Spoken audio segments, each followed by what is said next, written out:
kedua, keinginan untuk dikatakan hebat. Nah, jadi seseorang yang bangga terhadap dirinya sendiri atau bisa disebut dengan takabur. Nah, seseorang biasanya yang mempunyai yang bangga terhadap dirinya itu dia kadang-kadang mempunyai sifat yang sangat angkuh atau sombong. Nah, maka dari itu dia bisa saja merendahkan atau meremehkan orang yang berada di sekitarnya. Dan selanjutnya ini yang sering terjadi, tidak ada topik yang bermanfaat,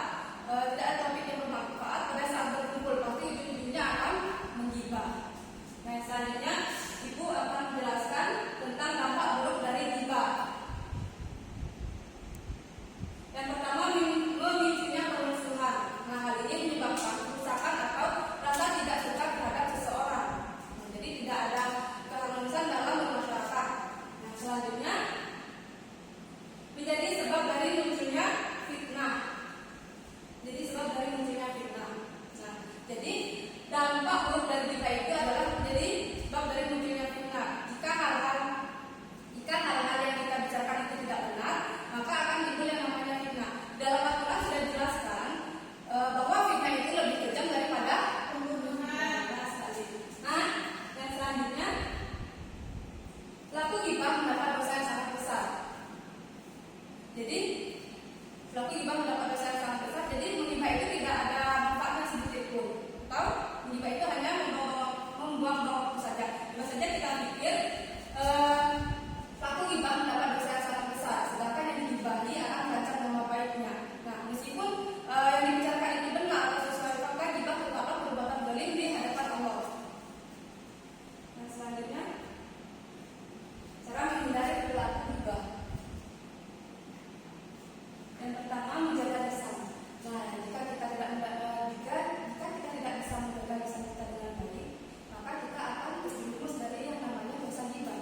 Nah, jika kita bisa menjaga lisan kita dengan baik, maka kita terhindar dari dosa gibah. Nah, kedua, saling mengingatkan. Nah, jika ada yang mengajak kita untuk menggibah, lebih baik kita sebagai muslim yang baik, kita itu hendaknya saling mengingatkan. Karena apa? Karena dosa gibah itu dosa yang sangat besar. Selanjutnya, memperbanyak istighfar.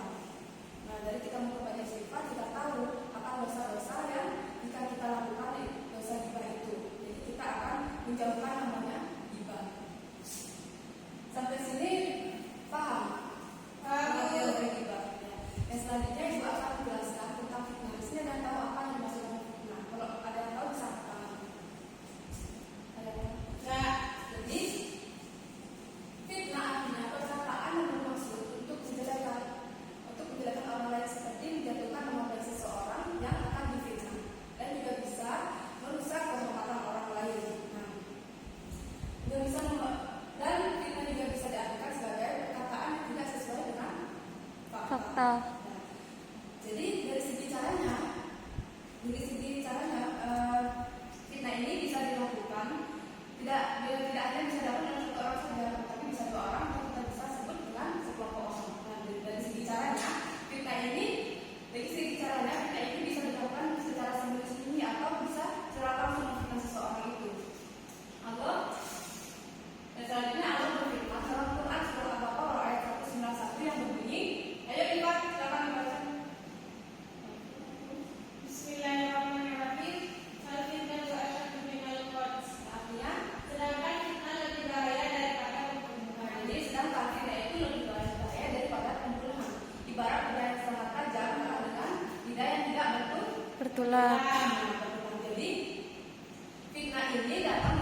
selalu berkata Selalu jujur. berkata jujur. Jadi jujur itu sangat penting. Jika kita sekali saja tidak jujur, orang itu akan seseorang tidak akan percaya lagi terhadap kita, meskipun apa yang kita bicarakan itu benar. Benar. Karena kita sudah tidak jujur, jadi orang tidak percaya lagi terhadap kita.